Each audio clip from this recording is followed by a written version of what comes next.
একদিন এক শিক্ষার্থী তার টাকার নোটটা হাতে নিয়ে তাকে প্রশ্ন করলো, তুই তো কাগজ, অথচ মানুষ তোর জন্য পাগল কেন?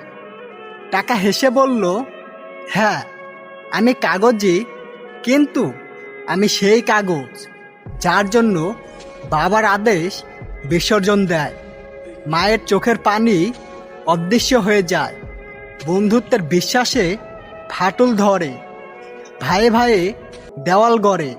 ছেলেটা অবাক হয়ে বলল, তুই এত শক্তিশালী?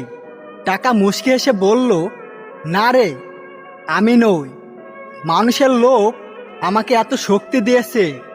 আমি তো শুধু এক টুকরা কাগজের নোট, কিন্তু তুই যদি আমাকে সঠিকভাবে ব্যবহার করতে পারিস, তাহলে আমি তোর স্বপ্ন হতে পারি।